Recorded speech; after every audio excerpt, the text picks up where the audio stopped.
İlahi, onun vasitəsilə haqqı bərqərar edib, batili məhv et.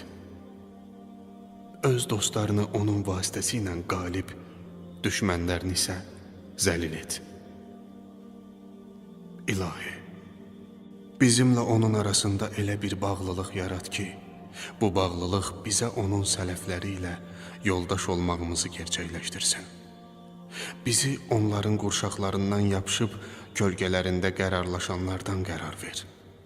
Onun haqlarını onun özünə qaytarmaqda, ona itayət etmək üçün çalışmaqda və ona qarşı üsyankar olmamaqda bizə yardımcı ol.